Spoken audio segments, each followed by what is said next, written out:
Amandla. Amandla.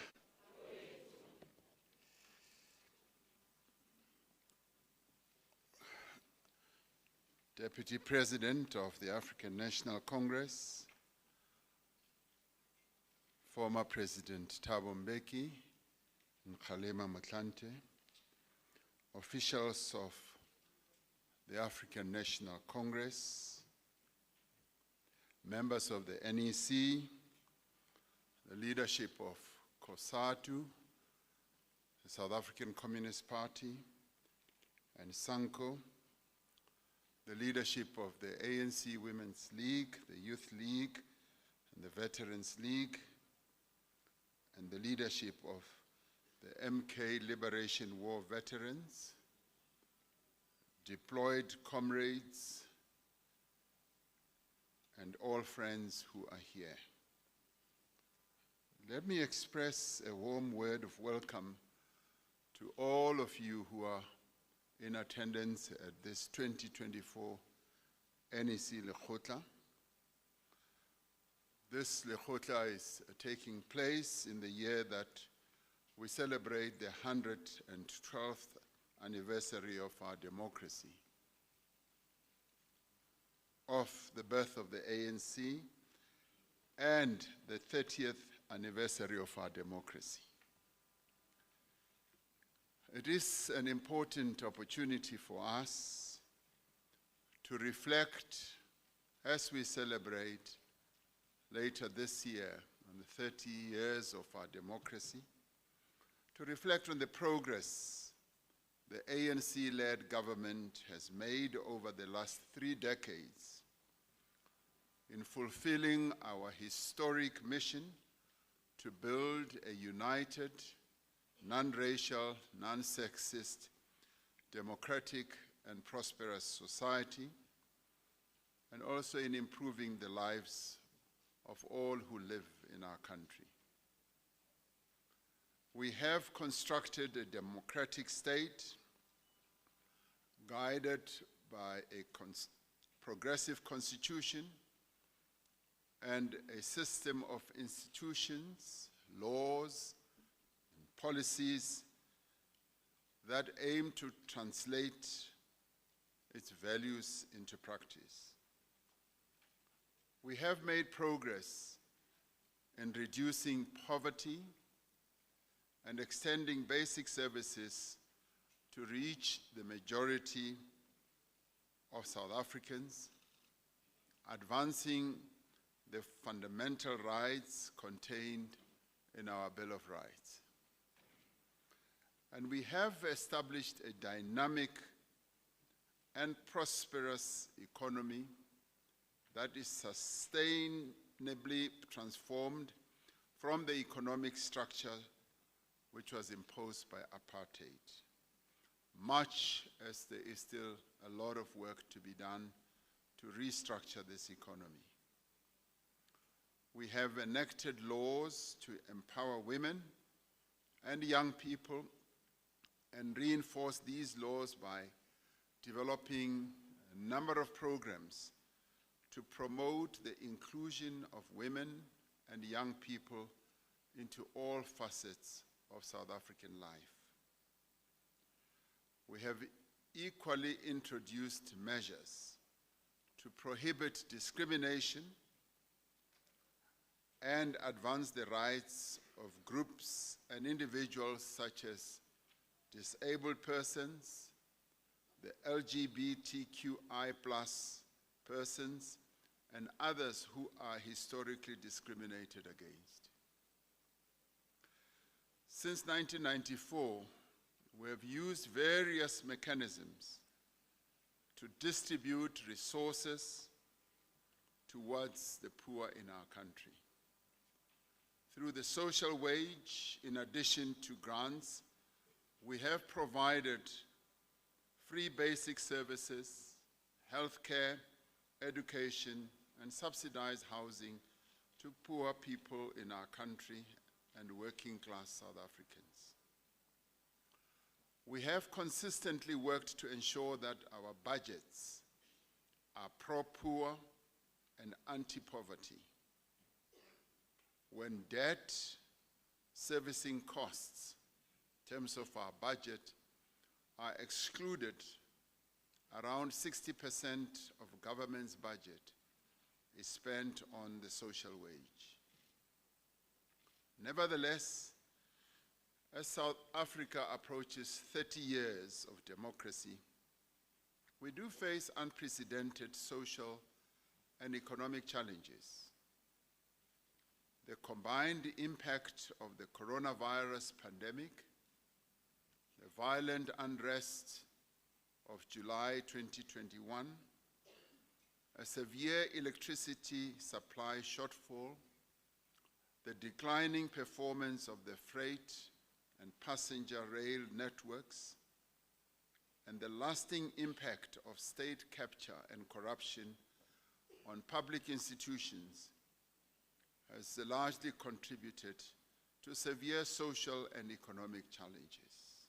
All these factors have contributed to a number of the challenges that we face today. These pressures come on the back of more than a decade of low and stagnant economic growth and are exacerbated by an adverse global economic environment. Against this background, there is a need both to address the immediate crisis and to implement measures that can create long-standing or long-lasting stability and restore confidence and hope in the future. We recently celebrated the ANC's 112th anniversary in Mbombela, where we released the January 8th statement, outlining the tasks for the movement for 2024. The January 8th statement characterizes the nature and also the extent of the current challenges and outlines the tasks for the year briefly as follows: that the ANC should win a decisive victory in the 2024 elections, that we should intensify the renewal of the ANC, which is currently underway. We should reconstruct our economy to create more jobs and growth. We should continue improving basic services and installing infrastructure in our country in an exponential manner. We should combat gender-based violence and go on with the building of the family. We should resolve the energy crisis and end load shedding. We should strengthen the fight against crime and corruption. And lastly, but not least, we should build a better Africa and a just, equitable, and more humane world. So this Lekgotla is tasked to provide direction on the implementation of all these tasks that were delineated by the NEC as it issued the January 8th statement.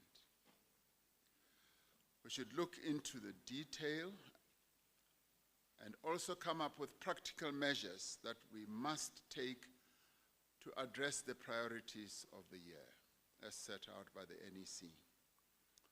And given that this is an election year and also the end of the 6th term of the administration,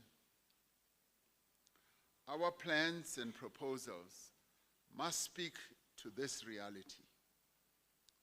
Another NEC Lekgotla will be held after the elections to assess the election victory results and concretize plans for the 7th administration. I'm glad you caught that one. The Lekgotla is also taking place whilst we are preparing for the 2024 election campaign and the release of our election manifesto, which will take place a few weeks from now, While much work has been done in developing the manifesto, including the process of extensive review that we embarked upon, the deliberations from this Lekgotla will need to sharpen the plans that we are going to put in place so that we can conclude the manifesto that we are going to put to the electorate. Unlike other parties, our deliberations are informed by experience, by the successes that we have achieved, and also by the lessons that we have learned in governance. For the last 30 years, the ANC has driven social and economic transformation, and over the last 5 years, we've been leading a very difficult and challenging process of recovery, of rebuilding, and of renewal. And these three elements have preoccupied what we have done in the past 5 years. We have made significant progress in addressing severe challenges and have initiated far-reaching reforms to grow and transform our economy, to create jobs and to fight poverty as well. Not only do we need to maintain the momentum of change, but we also need to intensify our interventions and also deepen the impact of those interventions. These interventions must build a more equal society where no one lives in poverty. Amongst other things, this means that we need to improve the efficacy of measures to support the unemployed in our country. We need to create more jobs, including through public employment, social protection, and to have an active labor market system. Whilst government has been able to significantly scale up support for employment through, for instance, the presidential employment stimulus, the public employment programs, and the presidential youth employment intervention, the challenge remains that millions of working-age adults in our country remain unemployed without any form of support and little prospect of gaining employment until economic growth picks up. We know that the special SRD grant that we introduced during COVID led to major reductions in food poverty. It is estimated that the grant in its current form has reduced the number of people living in extreme poverty by at least 2 million. There is therefore a strong case for a permanent form of a targeted income support grant for the unemployed within our fiscal constraints. Discussions should continue amongst us about what we have termed a basic income grant. To inject growth into the economy, we need to embark on a number of interventions, including more effective urban transport and housing policies that end apartheid spatial inequality and drive inclusion. The integration of transport systems and the densification of settlements into mixed zones has proven to be an enabler of economic opportunities around the world. We must therefore review existing housing policy to support densification closer to the economic nodes through, for example, the release of publicly owned land and provision of serviced stands with appropriate support. We must encourage greater integration between local, provincial, and national public transport systems and fast-track the return of key passenger rail corridors to service. This is currently underway after a long lull in the provision of passenger rail services. The Department of Transport is taking all efforts to return various corridors around the country to service once again.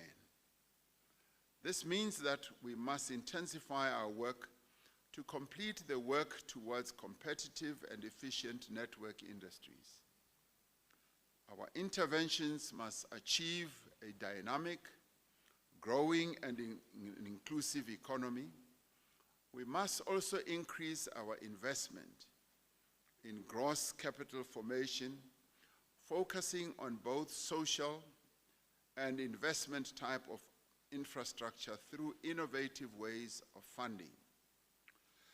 We should find ways in which we can work with the private capital to achieve growth in a number of sectors of our economy. Many of us will have noticed that when the Minister of Finance delivered his medium-term policy budget statement last year, Treasury did say that we will now embark on innovative and new ways of raising funding for infrastructure projects. Rather than to continuously rely on the fiscus, we're now opening up new ways of raising funding. It was an absolute joy a week or so ago to be in the Northern Cape, where we were launching a housing project to build 4,500 houses, having embarked on what we call a test-driven new way of funding infrastructure, and may I say social infrastructure, where ordinarily it would have taken the Northern Cape up to 50 years to begin to address the backlog of building houses for our people. We've now embarked on a journey where we will be able to use the front-loading way of funding for social infrastructure and build infrastructure now and be able to go on financing it, and to also crowd in the financial institutions, the private sector, to participate in those funding interventions. What we are testing in the Northern Cape will now be rolled out to a whole number of areas around the country, meaning that our infrastructure build will really begin to take off, and we should see infrastructure installation beginning to happen in many parts of the country. And we thank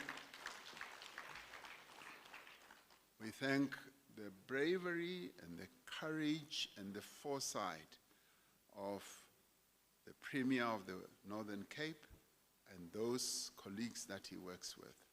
It has taken that bravery, courage, and also a foresight. And thank you very much for that, because we are now going to move forward.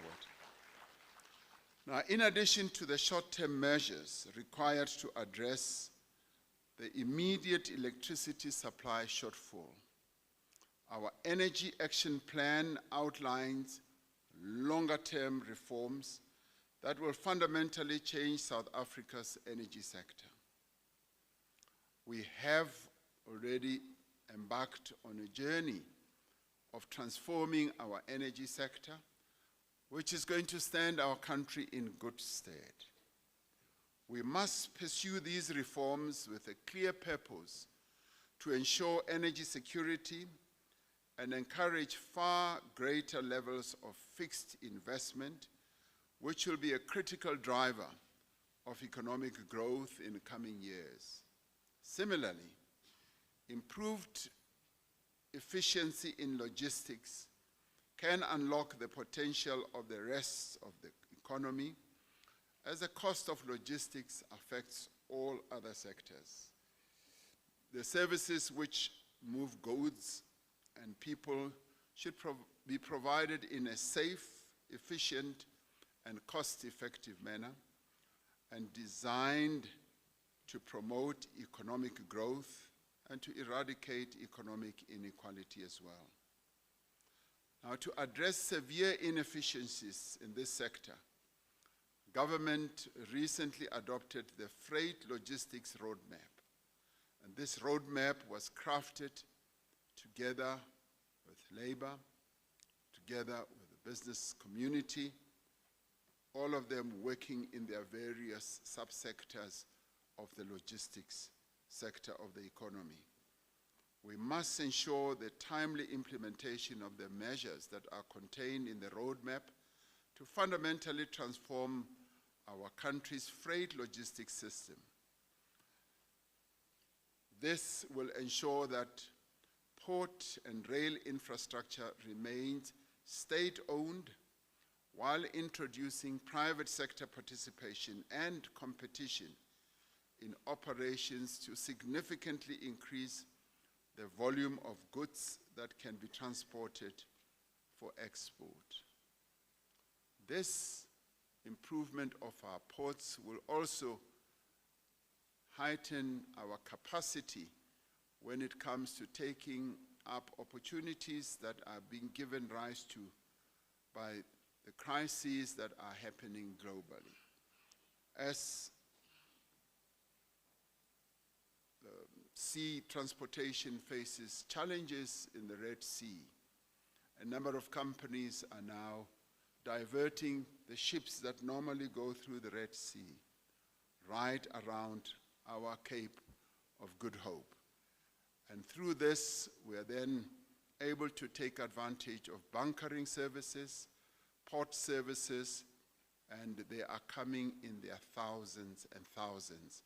And that will inject a great deal of growth into our economy.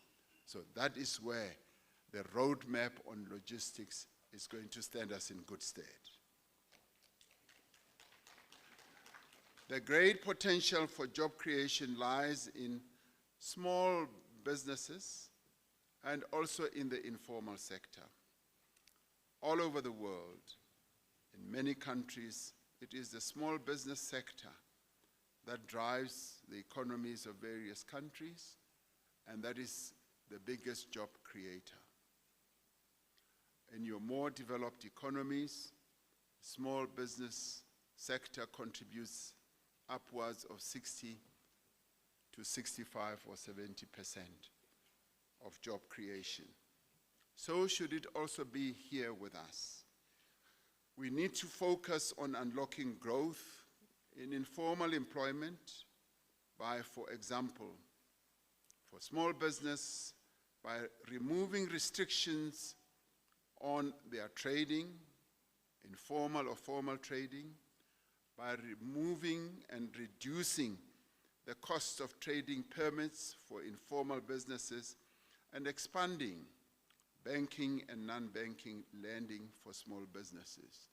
And this is where we also call on the financial sector to be much more creative in funding small, medium enterprises.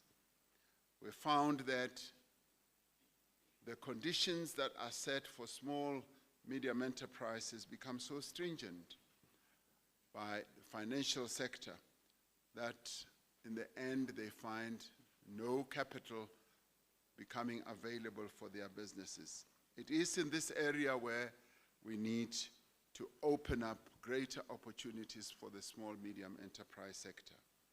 We also need to create a thriving startup ecosystem in our country by leveraging our existing strength, such as high-quality broadband infrastructure, which is continuously being strengthened, the strong capital markets, and a deep talent pool. We should also be implementing changes to encourage and attract the growth of venture capital funding and be able to incentivize startup founders to locate their operations in our country. We need to focus on growing the small business sector in an exponential way. This Lekgotla will need to spend time discussing the very real impact that climate change is having on many aspects of our daily lives. Climate change, loss of biodiversity, and the environmental pollution are amongst the key risks to the sustainable development of our country and our commitment to overcoming the triple challenges of poverty, inequality, and unemployment. Our country continues to be adversely exposed to the effects of climate change, ongoing floods, particularly affecting provinces on the eastern border of our country, but fires affecting the Free State, Northwest, as well as Western Cape. These are all the after effects of the climate change challenge and crisis we face. Because of the threat of climate change poses to individual and community well-being, we must ensure that parliamentary processes to pass the climate bill are concluded by the end of this term. We need this legal instrument to ensure all levels of government mainstream building climate resilience and implement their climate change adaptation plans with greater speed. We must promote our just transition to a lower carbon economy and climate resilient society in line with our international commitments to reduce carbon emissions at a pace our country can afford and that leaves no one behind. We recognize that our country has significant advantages when it comes to building green industries, including what is known as minerals of the future, such as platinum, lithium, magnesium, as well as abundant renewable energy sources. Our national chairperson and the Premier of the Northern Cape are currently this minute in discussions with some potential investors about investing in our green energy opportunities in the Northern Cape. This means that this is a great endowment that we need to exploit to good effect. In fact, South Africa should take up the position of leadership when it comes to the green economy. This demands of us to focus on the development of new green industries so that we have new investments for new employment and ownership in the green industrial space. The transformation of our economy, the reduction of inequality, and the creation of decent jobs into the future requires an education system that supports skills and productivity. We take to heart the words of the first president of our republic, Nelson Mandela, who said that no country can really develop unless its citizens are educated. That proves to be true for many countries that have surged ahead with development. The matric pass rate of 82.9% for 2023 is a testament to the consistent and commendable progress we have made over the last decade, from 78% in 2022 to 80%, from 78% 10 years ago, to 80% in 2022. This shows how education has become more accessible and more equal to the majority of our people. And this is a great and significant achievement which we should all be pleased with. Now, the overriding priority should now be to dramatically improve literacy and numeracy outcomes for primary school learners and achieve universal coverage of early childhood development. As we focus more and more on early childhood development, we begin to see the great improvement that we are seeing. Minister of Basic Education, Comrade Angie Motshekga, tells me that in large measure, these results are based on having started grade R some 10 or 12 years ago, that the cohort that we are seeing coming through with such really good results, it's because of the grade R process that we started. I must confess that we started rather late with grade RR and even below, with early childhood development. And I'm confident that as we roll out more and more early childhood development, having transferred early childhood development from social development to basic education, we should be able to see a sea change, as the best time to educate a child is when they are at their youngest. Other countries, I'm told, like Finland, start with the early child development at something like 6 months or so. And this is the way that we should be going. So more and more we will gain traction. And as we gain traction, we will also begin to see the results getting better than what we have achieved now. A fundamental shift is required in the model used by TVET and other TVET colleges and other skills development institutions to link funding more closely to employment outcomes. Improving the quality of public health care delivery is vital to the well-being of our people. The effective establishment of the National Health Insurance, NHI, is therefore necessary to address the extreme inefficiency in healthcare spending.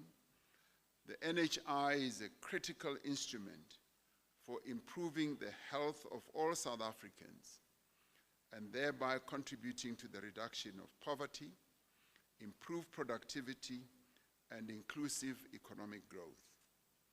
The implementation of the NHI requires an immediate and sustained focus on improving the quality of service delivery and patient outcomes in the public health system as well as in the private system.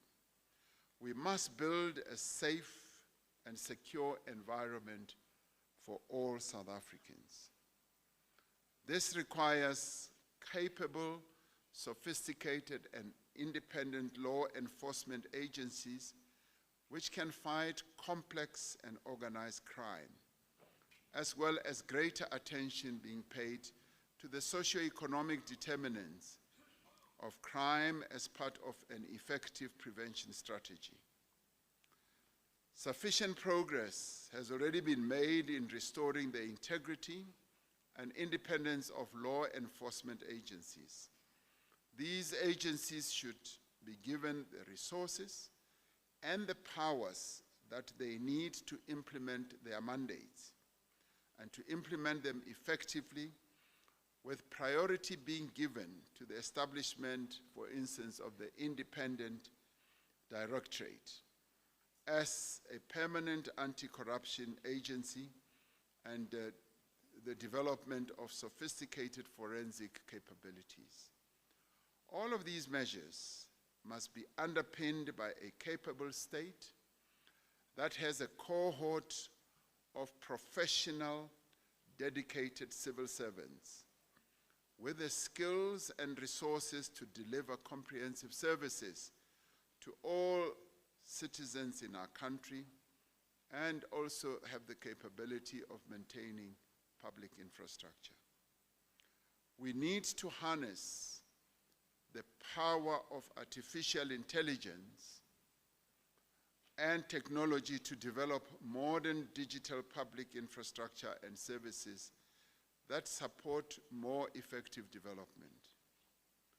A capable developmental state will not be possible without insisting on accountability across all parts of the state, and indeed across institutions of society. It should be that every person who is given a task in the service of our people must perform that task diligently and to their best of their capability. They must feel bound by the responsibility they've been given and must be prepared to face the consequences of poor performance or even any acts of impropriety or malfeasance. Local government is a vital part of a capable state, yet many municipalities across the country continue to experience financial as well as operational crises. Bold and urgent intervention is needed to improve local government service delivery. To date, interventions have been disparate and poorly coordinated with limited effect. We need to improve the outcomes of our local government entities. When the Auditor General issues her reports, she always finds that many of our municipalities have huge shortcomings, and many of them have become dysfunctional. Through initiatives such as the District Development Model, we aim to achieve better integrated planning, which should help us to address the lack of capacity or governance failures at many municipalities. We require a coherent, integrated, and comprehensive plan to address local government challenges, without which economic growth will be constrained by the inability to provide essential services and also to enhance economic growth. Now, in pursuit of our historic mission as the ANC and in fulfillment of the principles of our democratic constitution, we must prioritize the building of a cohesive and united nation. And we must therefore restore a sense of common national identity centered on our constitution and work towards social cohesion as well as stability. We have always understood that the transformation of our society and the prosperity of our people cannot be separated from the fortunes of the other nations and especially our continent. We have therefore consistently striven for a better Africa and a better world. And the key pillars of our foreign policy since the advent of democracy include the pursuit of our national interests, the promotion of human rights, peace and stability, and the strengthening of trade and investment ties with other countries around the world. South Africa's image in the world has been raised exponentially over the past few years and has emerged as the voice of the African agenda, South-South cooperation, North-South dialogue, global multilateral governance, and economic institutions reform. It was in pursuit of our solidarity on human rights with the people of Palestine that compelled us to take Israel to the International Court so that the court could hear and listen to the plight and suffering of the people of Palestine. The decision made by the International Court of Justice on the 26th of January vindicates the step that was taken by our country, but also vindicates the international system of just law. It restores faith in international institutions to defend the rights of the most vulnerable. The International Court of Justice ruled that the State of Israel shall, in accordance with its obligations under the Convention on Genocide, take all measures within its power to prevent the killings of members of the Palestinian group, causing serious bodily or mental harm to Palestinians, deliberately inflicting on Palestinians conditions of life calculated to bring about their physical destruction in whole or in part, and imposing measures intended to prevent births of Palestinian children. The court further ruled that the State of Israel shall ensure with immediate effect that its military does not commit any acts that are set out above. And this is a profound finding against another country. But we were compelled, in keeping with our human rights tradition, to embark on this measure. On the issue of humanitarian assistance, which has been lacking in Gaza, the court ruled that the State of Israel shall take immediate and effective measures to enable the provision of urgently needed basic services and humanitarian assistance to address the adverse conditions of the life faced by Palestinians in the Gaza Strip. The court further directed the State of Israel to take effective measures to prevent the destruction and ensure the preservation of evidence related to the allegations.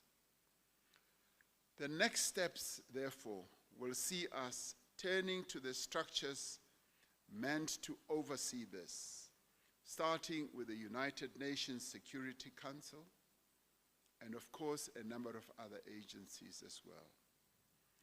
Our efforts to push for the United Nations Security Council's reform have been consistent that it must become a forum where all have an equal voice, where the interests of all have equal weight. As South Africa, we have continued to chant this message about the reform of that structure. Our work to stop genocide in Palestine will therefore not just continue in the International Court of Justice, where we are now preparing the case on the merits to show proof of genocide. It must and will continue on the political front in the UN, but also in seeking practical support to our ICJ case from other countries around the world. And it is quite pleasing that a number of countries have been ready, willing, and prepared to join small and little South Africa in this case.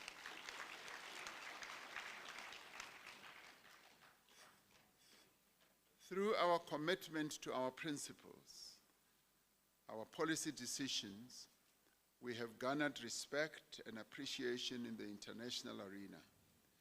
We must be consistent in this work, whether we speak of the Rohingya in Myanmar or in our calls for peaceful resolution of the Ukraine-Russia conflict, or the blatant abuse of human rights against any people anywhere in the world. Our support for the struggles of the people of Western Sahara continues unabated. So does our support for the lifting of the blockade against Cuba as well. We need to discuss how we give effect to these principles in a challenging and dynamic global environment in which there are both great risks and many opportunities. And I must say that the risks abound, but there are also a number of opportunities. Progressive Makgotla that we have held in the past have asked you to develop concrete programs with measurable objectives, as well as targets, to strengthen how the ANC-led government addresses the needs of our people. I've often said that as a Lekgotla, which is represented here by many of our formations, as in the Alliance, and also by a number of you who are deployees, this really constitutes the brains trust of our country. And in the end, the key question for this Lekgotla is how to strengthen our movement and the ANC-led government so that it can better serve the people of our people in the remaining period of this 6th administration, but also to begin to get us to raise our gaze to the 7th administration, where we are, without any doubt, going to be the governing party once again.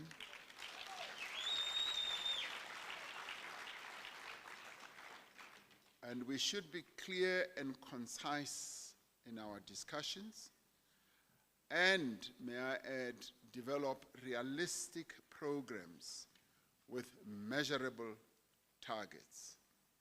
Let us ensure that our discussions are grounded in the people's concerns and that they have regard to the needs of women, young people, and rural communities who are often relegated to the back. At all times, let us keep in mind that our objectives for 2024 are to be united in action, to defend our freedom, and to once again advance to a better life for all. The notion of advancing to a better life for all has been our remit for the last 30 years, and it continues to be so. Having improved the lives of our people for the last 30 years, we must admit that our job is not done yet. We have the experience, we have the capability, and our people expect us to utilize the experience and the lessons we have learned to continue improving their lives. Let us get on with it. Thank you very much.